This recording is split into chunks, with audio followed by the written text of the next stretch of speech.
Welcome to another edition of Patio Pondering, the podcast. Today's guest is Micah Malcolm from Garrett, Indiana. Micah and I had a great long conversation. Because of that, our discussion is broken up into 2 episodes.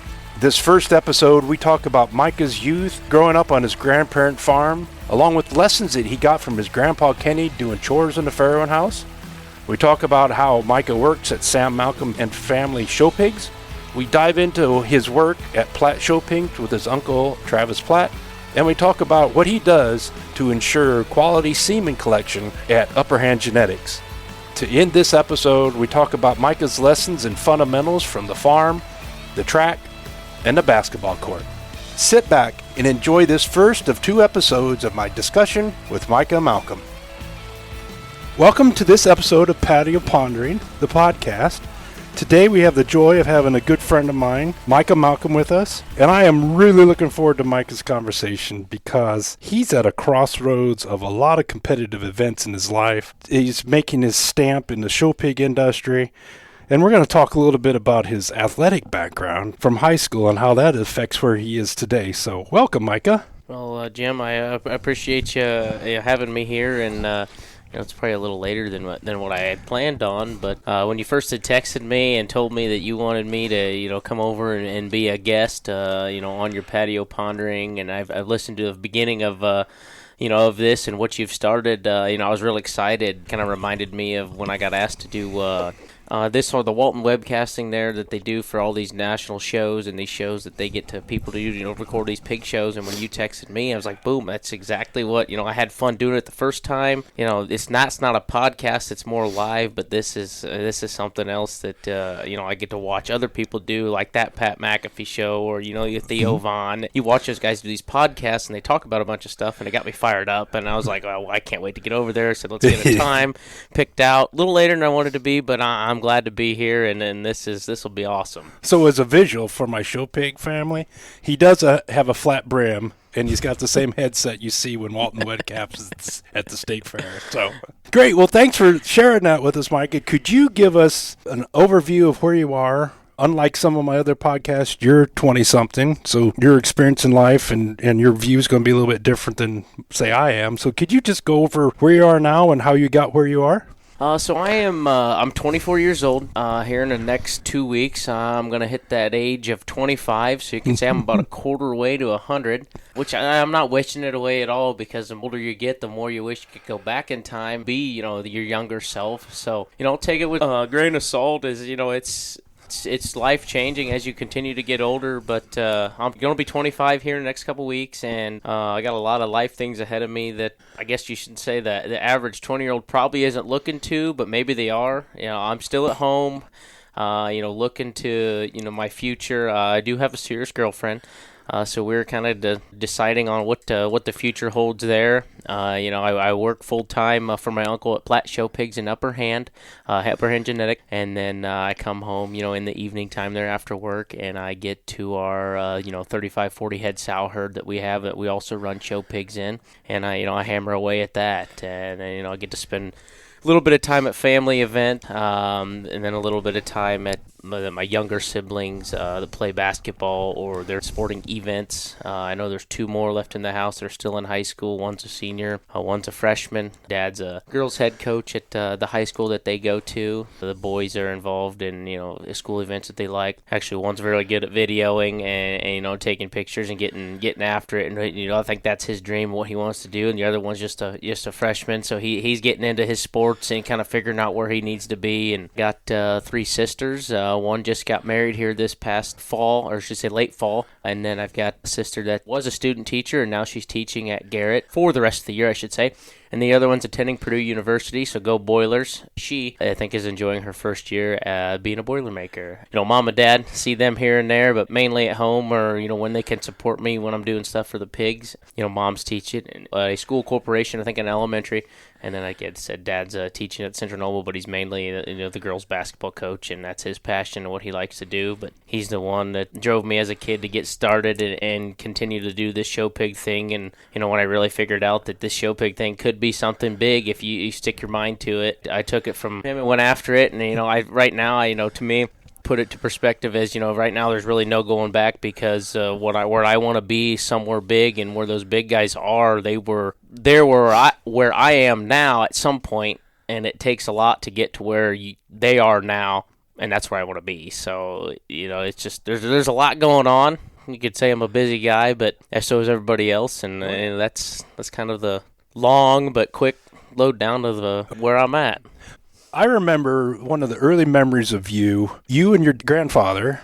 Didn't you guys put up small square bales of hay when you were real young together? I should say I used to. I haven't in a while, but we used to bale a lot of straw. And I did a lot of hanging out with Dad when Grandma and Grandpa had where the sows were growing up. That's where the sow farm was. That's where I went as a kid. Get to clean crates out. We did a lot of stuff with straw, so there was always something to clean. That's where I went with Dad late nights, early mornings. Anytime I could get up there was the chance to do it. And I remember as the older I got to be able to ride my bike up the farm, mile up the road. It was probably not the smartest thing to do, but I wanted to go up there, and Mom and Dad were good with it. So hey, I rode my bike up there, and it was fun. But yeah, I spent a lot of time on the farm there with Grandma and Grandpa, and spent a lot of time with Grandpa. We had our special times with with Grandma when she could, and I spent a lot of time there in the farrowing house, and with Grandpa and Dad, learning the ropes and how things were done, and not think everything was just handed and given to you. You did work for it. That's kind of one of the big things that I took from it. That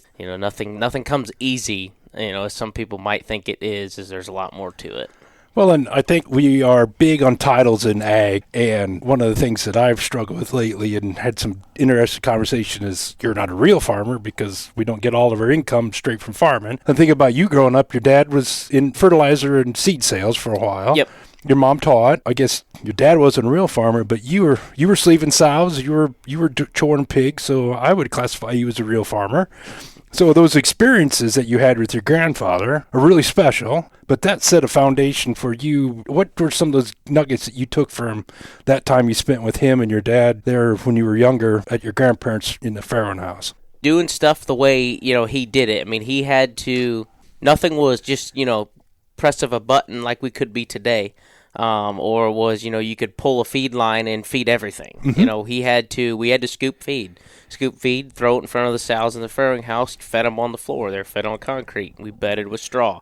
Heat lamps, those are still in effect today, but those are what we heated, kept baby pigs warm with.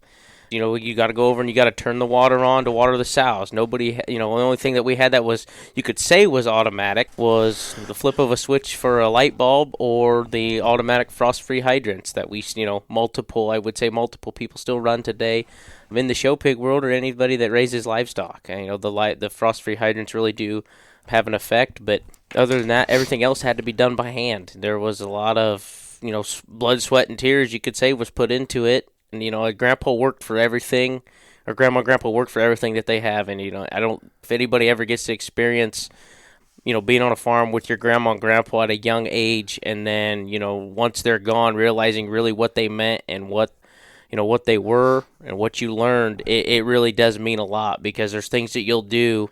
And I caught myself doing this winter knowing that, once Grandma and Grandpa, and they're gone now, I could just hear them in my head. We were getting to a cold front here, and the weather started changing a lot, and it got really cold there back in November, December. And I could just hear my grandma whispering in my ear, "You need to get that, the hydrant. You need to get the heat tape on it. You need to get the straw around it because it's gonna freeze if you don't pay attention." And she always hounded me about that. And Grandpa, he had his ways of doing things. He would put straw around it. Bed the sows heavy. There was never enough straw for the pigs growing up that Grandpa couldn't use. If he had straw, he was using it. I mean, if you didn't have it, there's a problem because he was grumbling ear to ear that you gotta have straw in there. So, there's a lot of different things that have changed from growing up till now, and things that progress over time that are different. No, I remember your grandparents' farm. It was a traditional 70s and 80s farm because when your dad and I went to college, he was feeding some cattle out of silos. He had a couple hundred ewes, and he had a whole bunch of Hampshire sows. That was the traditional diversified livestock farm. Some of those lessons that you got from him came from just hard scrabble, having to work with multiple species, right? Growing up, I don't remember, and I think it was before my time that they had the ewes and the lambs running.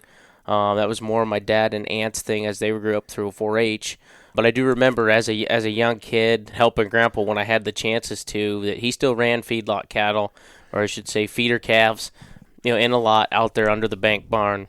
And those were, one of the fun things to get to do was to fill buckets up and then drop them down where the calves were, and then walk the feed line and dump the feed for them, and they stick their heads through their small little shooter area, and they would start eating grain. And I do, I remember those times, and those were things that I hope some kids, or every kid that's in the livestock industry, gets to cherish or get to do with their grandparents, and just see what it used to be. And times change, so everything's different as we progress in the years. But those are times that I wish everybody could get to see and do, because they were just so much fun as a kid, and how awesome that was. Oh yeah. And if you went to take all those buckets today and walk that same feed line, I'm sure you'd be like, where can we put an auger? Let's make this a lot easier. What would be easier, not backbreaking. And that's where I think that I hope a lot of kids in our generation understand that what our grandparents did, and maybe even our parents, and then even our grandparents' parent did to earn a living. It wasn't just handed to them. Everybody worked for something so that they could turn their life into a living and do it for the rest of their lives until they would retire, and then get to sit back and look and see what their kids could do and watch their grandkids grow up. And I really do wish grandmas and grandpas could live forever, and I think I could speak for a lot of people, because that is just something I think they could sit there and grin ear to ear and smile and know that what they started, that their grandkids are still doing. And I just think it would be very awesome. So as you're talking about your experience with your dad and your grandfather doing things the hard way, it wasn't push-button farming like a lot of people were fortunate to do. And think back to one of the favorite sports that you and I have is basketball. Those experiences you had with your grandfather doing the hard way set a foundation for you and got you back to the fundamentals. You're talking about your mom, your grandmother talking about make sure you got the heat tape on, make sure you got embedded. So those are all the fundamentals. As you began your athletic career, were some of those lessons from choring with your grandfather and your dad, were those things that came to your mind, or were they just innate things that helped you as an athlete?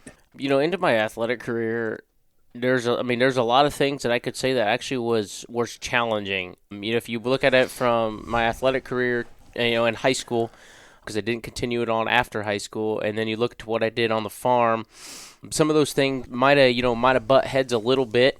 Taking care of stuff, after my athletic events, those were challenging, because sometimes I was tired and I was in high school. I didn't want to go and do it. But if you look at it on the bright side, if you continue to do those things and just work hard, the good things will come. Were there some of the fundamental lessons that you learned having to bed the sows, having to go do chores every day, that you applied when you were an athlete? I wasn't the biggest athlete. I'll put that out there. I ran cross country. I was a runner. There's not very many people that think that running is very fun, but I found a drive to do it and wanted to be the best I could at my school. And I put my head to it and did it, and had people that surrounded me that wanted to see me successful. So I put my head to it, and coming into basketball season 2, there in the winter through the early spring, I wasn't the biggest guy either. Being the biggest guy in life and on the farm, or even on the basketball court, or through your sports career, doesn't always mean that you're going to be the best, because the way I look at it, you don't have to be the biggest and the best to be who you are, but also to be good at what you do. If I would have been 6'2", 6'3", 6'4", as a kid growing up, I was going to be the star and Purdue's basketball team. And watching Robbie Hummel and Chris Kramer growing up, Jawan Johnson, E'Twaun Moore, those guys, I wore the number 4 because I wanted to be Robbie Hummel at Purdue. And unfortunately, I missed out on that by, I think, a long shot, because I wasn't gifted the height and strength that I needed to continue that sport. But I put my mind to what I needed to do, and working hard at it got me to where I was. And it kind of was the end of the road come my senior year, that basketball just wasn't going to be my thing. Continued on into the college years, but. So you ran and played ball all 4 years in high school? I did. I ran cross country from my freshman to senior year, and then I played basketball freshman to senior year, and then in the springtime after ball, I ran track for 4 years. So It was a 3-sport, 4 I think I lettered in all of those but my freshman year of basketball. So I would have had 11 letters and through from freshman to senior year in 3 sports. So I would say that, at a smaller school that I was at, I did pretty good for myself, knowing that I probably wasn't some monstrous athlete, but, hard work and determination to get somewhere and get it done is what it, almost takes at every level of the game. So you had 12 seasons. Yep. Of those 12 seasons, do you have 1 or 2 accomplishments or things that stood out that you remember, that you'll remember all the time? Oh, I would say that it might have to end up of being away from the basketball, which I love the most, but it'd probably have to be my track and cross-country seasons. Not a particular season, but I do have a few races in mind that I remember deeply, and one might have been my last track race of the year. I don't know if it was my sectional or my conference race, but we started out good, and I had a goal to stay with the fast guys. I was probably, I wouldn't say I was middle of the road, but I was up there, but I had to run fast and hard to be there to compete to go on or to get that title. And I think I got to be within 2 or 3 laps into a mile race. Maybe it was the 2-mile race, so I would have been at lap 6 or 7 on the 2-mile and lap 2 or 3 on the mile distance runner. So, not a lot of people like to do that either. This is probably a good memory, but not a good one as well. But my ankle started hurting, and I started feeling some pressure coming out of my ankle up into my leg. And I just looked at my coach and said, I can't do this. But I was never a quitter, and I just wasn't going to drop out of the race and stop. So, I just limped the rest of it, and I've seen these guys go past me that shouldn't be, and I should be up there with those guys that are 200 meters ahead of me now. Finished in this race with them. Made me look back and think that don't take everything that you do for granted, and that you're going to always get that extra. You'll always have that extra time after to do it, and you won't. I didn't go into that race thinking that, hey, I can beat these guys, I can go with them, and then we're going to move on, this will be good. And then, I'm 5 minutes into, whatever race I was in, and here I am hurting, and you got pain, and there's, I'm not really, not that I could say that I was soft, but I just didn't quit. I wasn't going to just lay down and say that, just because my ankle's hurting and the trainer says I should quit, I'm going to quit because I'm going to finish it because that's what I am. Mm-hmm. I'm not going to stop. And that really left a mark on me that I didn't get to finish my last senior race in the conference meet. I'm pretty sure it was, with the guys that I should have been finishing it with. Cross country, probably one of the best moments was being a freshman and knowing that I was our school's number 1, number 2 runner. Now, okay. We weren't the greatest and biggest school out there, but where I started at, being that young little freshman, scrawny little kid, running with guys I shouldn't be, kind of put a spot on me that I got room to improve, mm-hmm. but I also can run with the big guys. I can run with those, guys that are mature and ready to rock and roll. So yeah, there's those two. I'm sure there's a lot more, but those two probably were the most that one put me at a perspective of, you got to give it everything you got until you can't, but don't quit. And the other one was, look at who you can be if you just keep putting your mind and putting the work to it, where you can stand. Well, one of the nice things about my podcast, it's mine. Yeah. So I've got 3 sheets of paper here with a script and some highlights, some question. We're going off script. That's fine. People call you a lot of things, Micah, but I don't think I ever heard anybody call you soft. I hope not, and I hope people know that because, and I'm not trying to sound like I'm a hard ass, and excuse my French, but I'm not trying to be that way. But I also don't hate the things when given to you because you got to earn them. Well, that goes back to what we were talking about and the fundamentals that you learned. You had to do chores, you had to bed them, you had to do the things to take care of them. That's the fundamentals. And it's just like you running. The fundamentals of running was knowing your pace, knowing how close you needed to be to the pack. Yep. In basketball, the fundamentals, know how to pass, to get the bounce pass just right, the peripheral vision, all those foundations. And Greg Knibler brought it up when I talked to him at the farm show. In farming, we've got to get the fundamentals right. In raising pigs, you get the fundamentals right.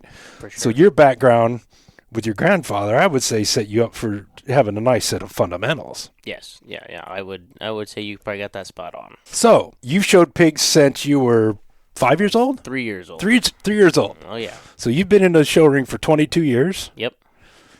There has to be a moment where you knew you had one and something happened. right before, whether it's a show ring or in the show ring or on the trailer? Oh, I bet there's quite a few of those. I'm probably going to take this to about 2020 during that COVID year. There was a big show change, and they moved the show from the East Coast out at Hamburg, New York. They moved it to Richmond, Indiana. We had a pretty good litter of pigs that I think was born in end of February, March time. And it had been since 2007, but since I think it had a good big win back when I was 7 when we had won Louisville, which was the big dog of everything back then. And we had this Yorkshire litter that we thought was pretty good. We kept a handful of males out of them, or I should say intact boars, and then we had a couple gilts that were, ones that those are ones we want to breed on and keep. But we went to this show. I think actually I was able to drive. I was 20 years old, and I think I took brother with me, and we went down to this show and showed, and we knew we had a good York gilt. But you never know expecting what's going to come to these shows because you don't know who's coming. Mm-hmm. When you look at livestock that you're used to raising and you kind of see what wins and you know what you got in your barn, you're like, well, we might have a chance. Mm-hmm. So we showed that day, or I should say there was a 2 or 3 day span there, and we showed, and one of the judges is a very well-known livestock guy, and he knows his breeds real well, really respected man. And we ended up going out. We won our class, and when you're looking at everything and you're watching, you're like, we got a shot at this. We're going to have the gilt that could win this, and this would be really big for us moving forward because this could be the start of the next, you could say era, but the next time that we could get a chance here to even more improve our name and prove that we can still make good Yorkshire pigs, because that's what we were showing was a good York gilt. And we went back out. I don't even know if they had division then. And we went back out for Champion York Drive. And, sometimes as a showman, and I could probably speak for a lot of kids today, you kind of can tell in the ring what's good, what's not, what you're better than.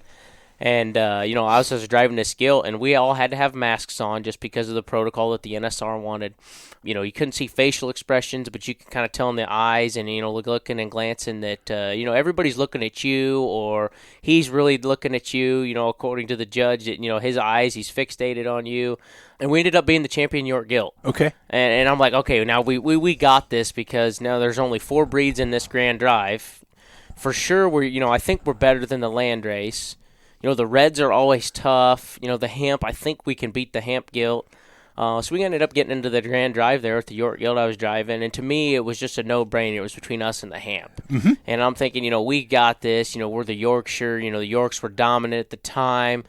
We're going to get this done. But that Hamp gilt just had some size on us. We were a little smaller, a little younger, but everything was correct on this gilt we liked. And, he gets on the mic and he's talking. He picks the Hamp gilt. Okay. And it's like it was so draining because, we've got this gilt that's young, she's fresh, she's awesome.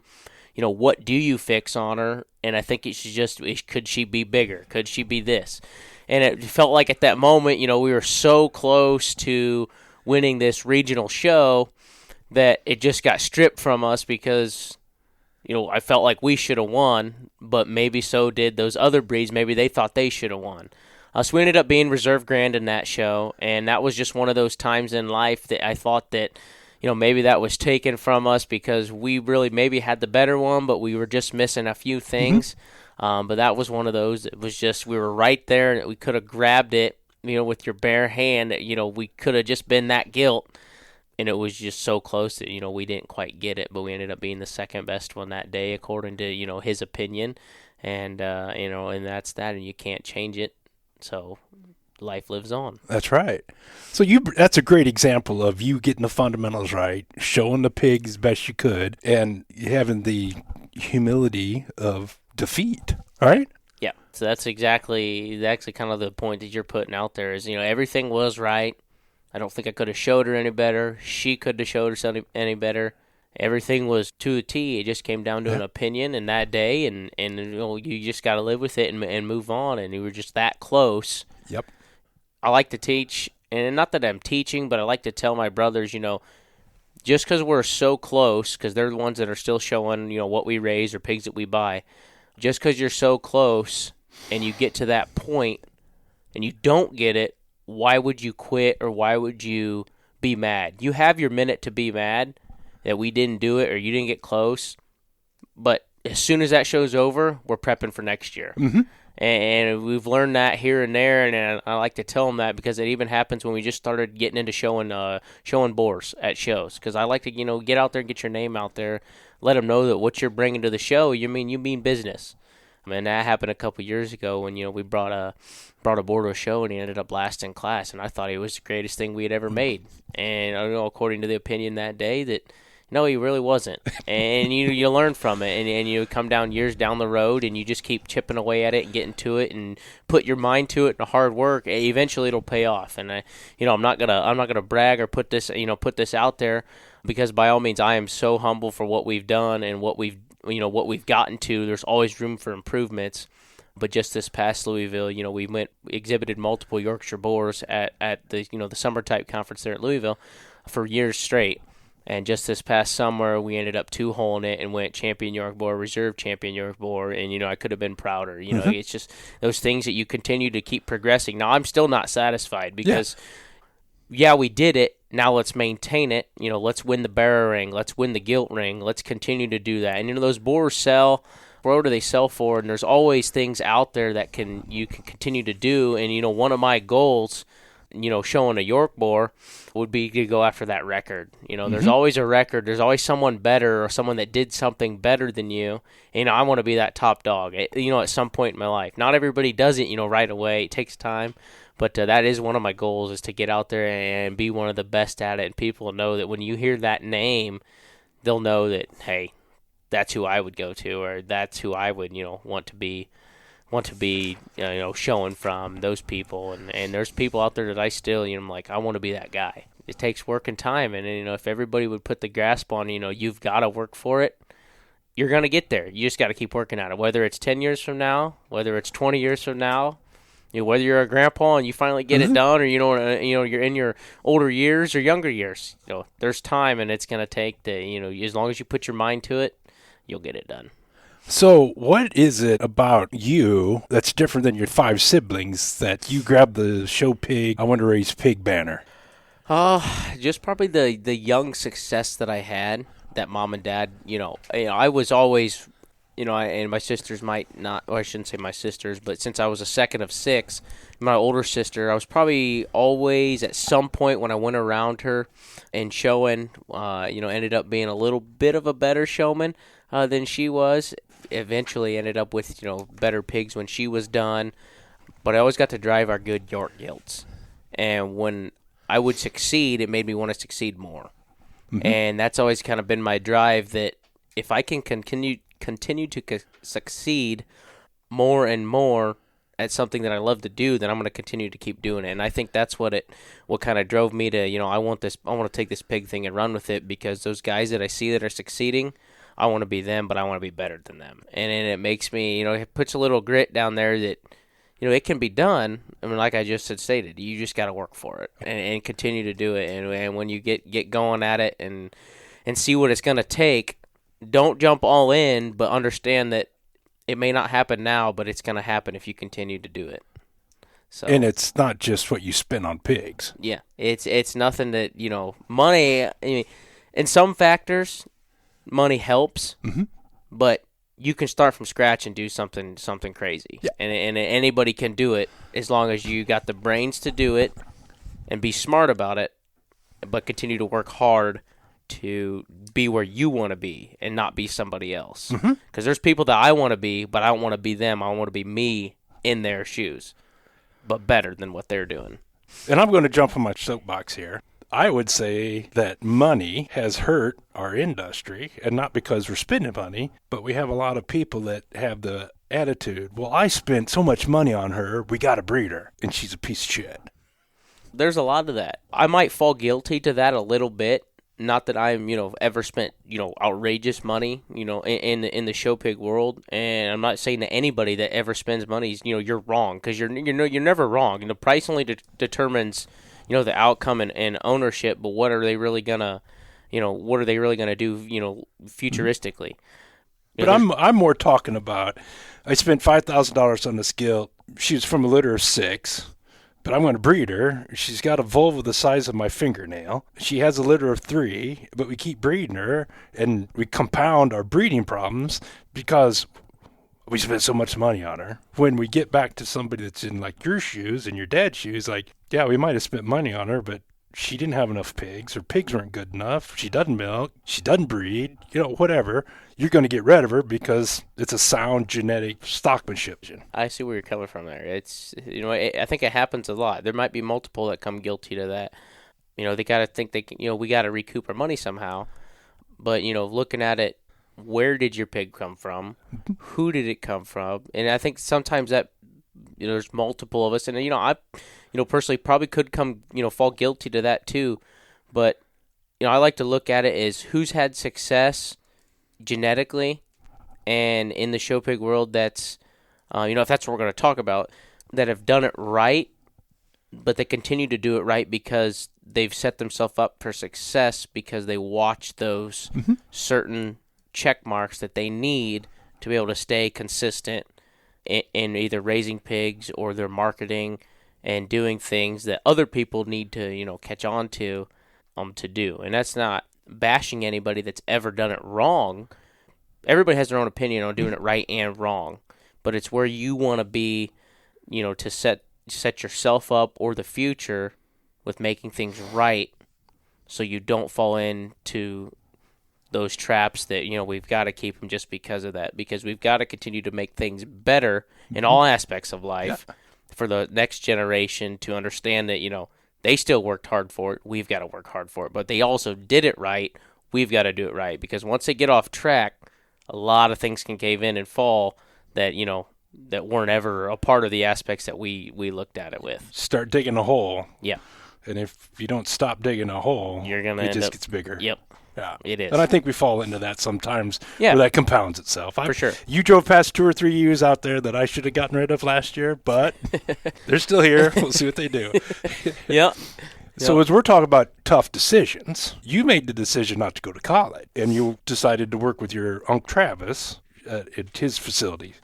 Can you walk me through that thought process and maybe how your mom handled it? Yeah. Going through high school and finishing my stuff there at high school and knowing that my senior year was coming up, there's a lot of things I had control of, coming up because I didn't know really what I wanted to do. I didn't know, if I was going to not go to school, what job was I going to work, if I was going to school, what I was going to do. I knew where I wanted to go, I was going to be a Purdue Boilermaker, but I also didn't know what was I going to study, what was I going to do, where was I going to live, how am I going to pay for this, how many of these scholarships that I fill out, I wasn't very good at that. I didn't fill out very many. I got a few, but I had in mind that, I could just get my general stuff out of the way. Let's go to Purdue Fort Wayne. It's close to home, live at home, save a little money. But I also never liked school to begin with. I did school because I needed to in high school. The sports were good. I would say I was a good student. I got my stuff done on time, got it turned in, and I had good grades. But I was never one that was like, college is going to be awesome. I'm going to go and do this. And you always were told in school that, college is the next thing. You got to get ready for college. And in my mind was, no, I don't, because I don't want to go to school. But I ended up going to Purdue Fort Wayne. Actually, for that first semester, I went for a couple weeks. And me and a buddy went and played ball during some classes and ended up playing, hooping a little bit on the side and not continue to go to my classes for that first semester just to get my general stuff out of the way before I would end up wanting to go to Purdue. Not telling any lies here, I started playing basketball more, not going to school, and I had paid for these classes. And, at week 5 and 6, I'm like, this ain't me. There's no way. I'm just going to stop going because I'm just not doing what I need to do to continue to fulfill what I want to do and continue down at Purdue. So I didn't even withdraw. I just kind of quit. But I know, I should say I really didn't drop out, but I did, but I didn't. And school wasn't for me. Being honest there, I didn't like school, didn't like, some of my professors. Could say it was hard, but it was simple to do, but I had no way in wanting to do it. I wanted to not spend money and listen to someone tell me what to do. I wanted to get out in the work world, make money, listen to something that I can go off of, and then continue maybe what I want to do futuristically down the road. And that's what I ended up doing. I was actually working part-time during those first couple weeks of school, after high school and in college there. And then I was just like, you know what, hey, I'm not going to do another semester. I said, you're all mine if I can continue to work. At the time, I was working part-time for my uncle there at Platt Show Pigs in Upper Genetics. And then, he said there at that summer, the following summer, so I went that fall 8 or 9 weeks there at college, and then went through the winter working a little part-time. And we got to the summer, and he goes, hey, you can be full on, if you want to, there in I believe it was 2018 or 19. Mm-hmm. But I had been working for him through my senior year a little bit there in the summer. And I got away from school, and then I went right into the show pig world, and it kind of threw me to the dogs. I had to learn how to collect boars right away, learn the aspects of, cleaning pens, what it's going to take to run a business. And at the time, they were big, and then from working for them through 19, 20, 21, 22, 23, things started to change, and, I got to see the front end of an awesome operation just explode and go into something even bigger. I've been full-time for, I'm going to say we're in 2025 now. I've been full-time for, I think, 6 years, but I've been on the job for 7. So okay. It's been crazy. Never was a school guy. Wanted to work, wanted to make money. Didn't want to spend money for school and classes. I wanted to make it, spend it the way I wanted to do it. And that was, always has been in the show pig world. You've got 2 jobs in the show pig world. You work for your uncle. Yep. And then you're working with your dad. Yep. Let's start with what you do at Sam Malcolm and Family Show Pigs. What's that like now? You said 35, 40 sows. Basically, after my work day's over, working full time at my, you could say my regular job, I come home. Kind of just depends, varies on the time of the year. Could be early afternoon, could be later evening or early evening. But then once I put it down and get after it, then it's time to go to work. And there's only a few short hours in the evening time before I need to go in and eat. I'll eat my dinner at midnight. But I'll come home and get to feeding sows. I do everything mostly in the evening time. Morning time's kind of checking on stuff, feeding show pigs, cleaning pens, making sure stuff's healthy, and then boom, right to work. But once I get home, working on what our sow farm is, feed sows, keep things bedded heavy with straw because everything's outside. But, they got a roof or a 3-sided building.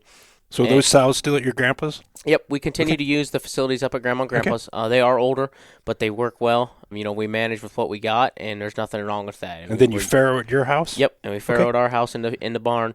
We've only got 5 crates. I don't like to say that, that's only what we got, but we make do with it. Mm-hmm. I wish we had a bunch more, but, wishes and wants sometimes are they're up and down, and that's all right. We get through with it.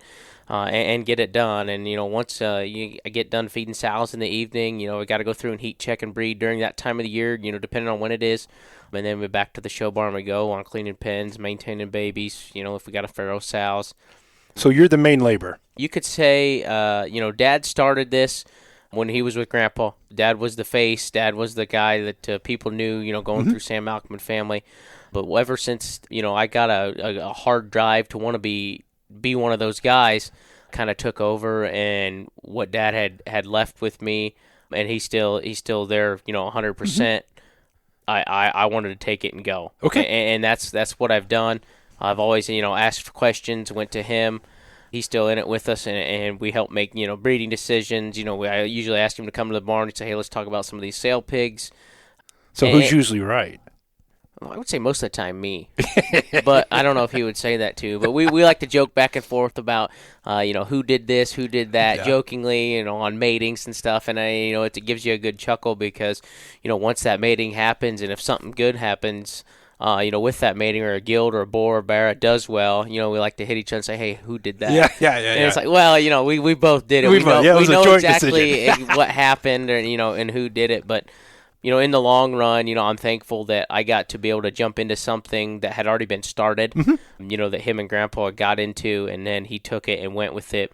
And then I saw that, where I wanted to be and what I wanted to do was that. Mm-hmm. So I took it when I had the opportunity to and ran with it. And it's still great to be able to have him there to do it with me, and then get to show my brothers exactly, what we need to do if you want to continue this to be successful. And reach, the potential that there is out there. Has Malachi's growing interest and skill with filming helped you with show pigs? Yeah, that's and we started doing online sales a couple years ago, or getting into it, and that's like kind of been the big main platform through the showpig.com, where you can buy and sell show pigs. Other than live sales or off the farm. And I'm nothing against any of them. All three of those, off the farm, live sale, and online sale, tremendous for the show pig world. It gives you just different platforms to sell at. So Malachi's helped, a lot with labor and getting stuff done. But his filming and videoing, cameras, upgrading his equipment has helped a lot on the online aspect. That's my camera guy.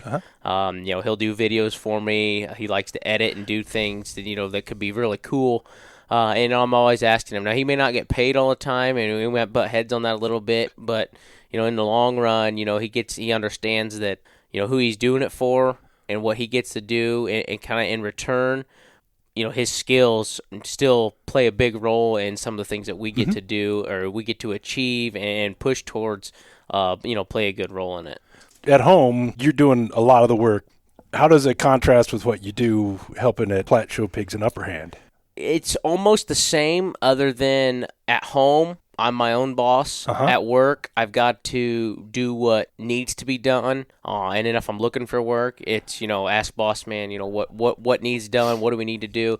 In my time being there, I've picked up on, I kind of know what needs to be done, need to know how things need to be. And it just changes just a little bit, because I like to be in charge. But at work, I know what needs done, so I kind of can still be in charge. But I still got to work and, do my best that I can for those that are above me, and maintain stuff that, that they've put together.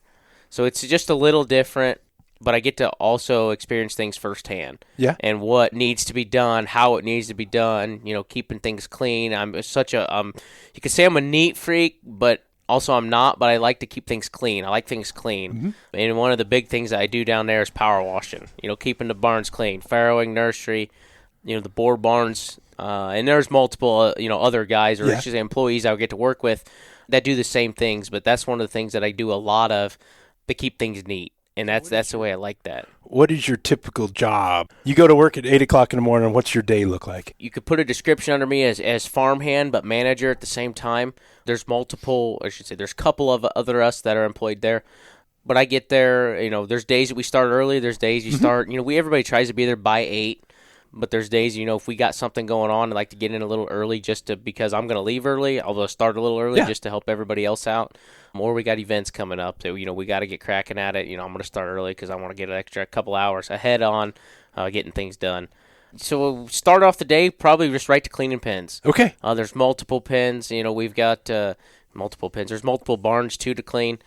Different stages of pigs too. Our show barn that's got, sale ready pigs in it. We got to keep that fresh and clean. Anybody that's coming through any time of the day, we get after it. There's an overflow barn. There's a gilt barn.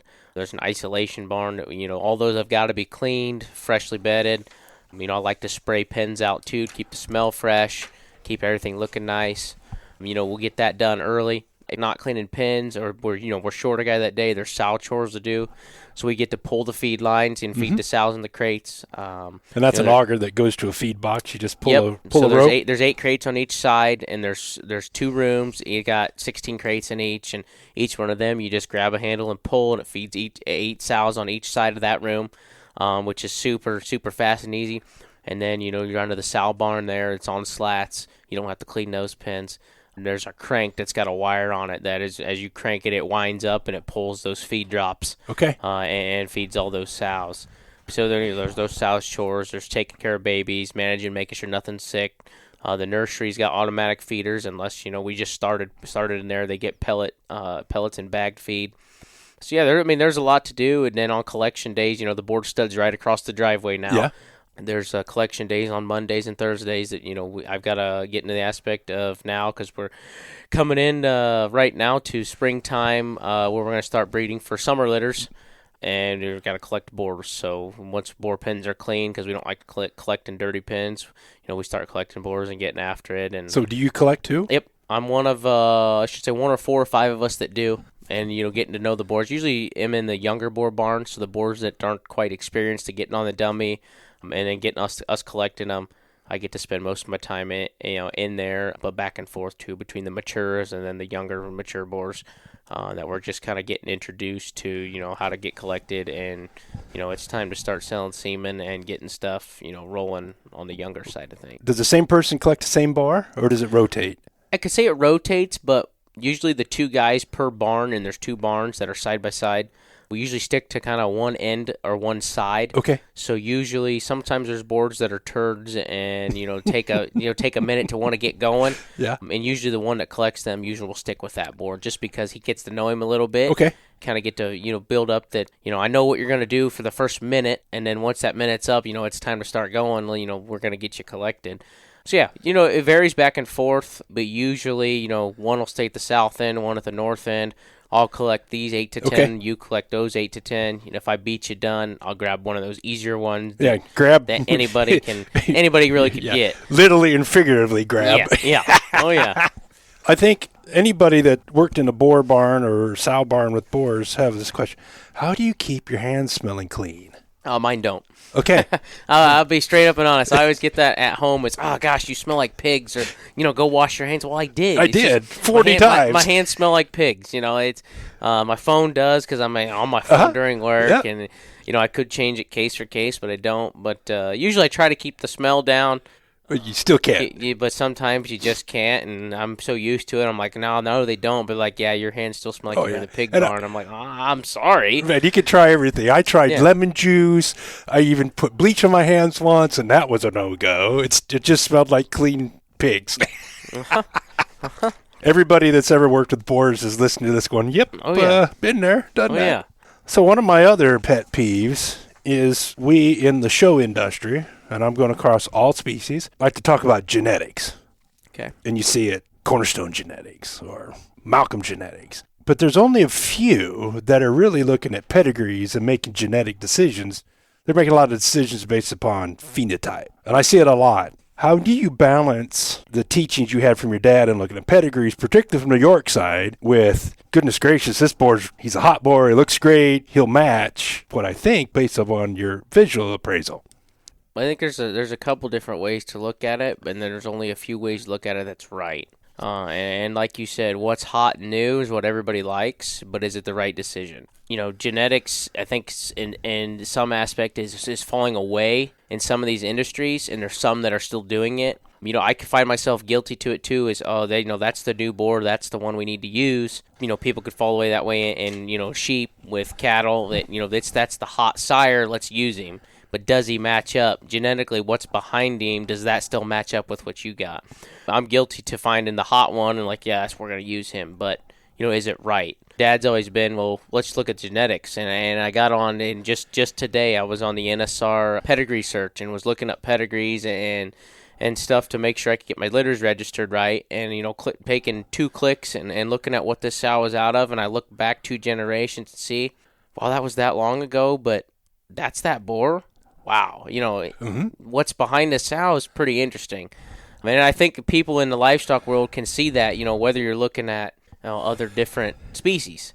There is genetic gurus, and then there's people that what's hot's hot, let's use it and do it. And, it's make or miss sometimes. Mm-hmm. And that kind of goes with, where they're falling into today's world is, what's hot, is it right? Or what's hot, is it not right? Mm-hmm. I like to look at both ways sometimes, and sometimes using that hot one that's ready to, or that's new to the industry, and maybe it's got a different pedigree. Maybe that's what that pedigree needs, a shot of that. We found that when we're breeding stuff that's our, genetic lines that are good and it's been hot or make those winners, and you look back behind that board that, maybe we should use, and then you see something behind him, hey, this could work because it worked here. Yeah. Let's try it and see what could happen. It still could work. Or let's try this boar that, hey, here 2 generations back, that one's grandpa's there. And, oh, yeah, let's try that. Okay. So, yeah, there's different ways to look at it. In a lot of ways, no way is wrong, but genetics speak for themselves. And I think that's where, if you could tell younger kids that, hey, I want to jump into breeding, cattle, sheep, pigs, goats, whatever, genetics will speak for themselves. Yeah. As long as you want to work at it. You start with a good foundation. Yes. Yeah. If you and I could, go off topic here a little bit, but coming out of high school and starting into the show pig thing, Dad likes to remind me, and he's 100% right. I got to start with something that I didn't even, that I worked with, but I didn't know I was going to get handed to me, and him still be there, and I get to work with it because what he started, I started with. What he ended with, not that he ended it though, but he got us to there, and now we get to come together and make these matings and continue what we've been doing for, mainly that York breed because that's my powerhouse. That's where I want to be, that Yorkshire breed. But the also, the land race that we've got. I just started getting into more and more crosses because I think we've got to have them. And then, I just started getting into, since that Duroc breed's been so hot and winning shows, and they're so deep and good, I added a few Duroc females from good breeders and firms that have spoken for themselves, what they've done, and I kind of want to jump off of that and roll with it. Well, you had the benefit of your dad breeding Yorks for 20 years? Oh, probably. He would be a guy that would know it for sure, but yeah, for sure. Yeah, and I think back to that gilt you had in 2007, and that wasn't a hot boar to a hot gilt breeding. That was a few years of breeding to come up with her. Yeah, and, I think as they said, and I was 7 years old and really didn't know what I was doing out there, but as they said, that was the gilt that was just, she was different but awesome. And you won the biggest show of the time, and that was cool. And some things you just can't take for granted because just a quick story. We win the show in 2007. I come back the next year, my gilts got gated. We didn't. I was so mad because we won a trailer in 2007. Yeah, and we're going to do it again in 8. We're going to do it again in 8, and that was in my mind as a kid. Nope, didn't end up with a darn thing, and went home with nothing.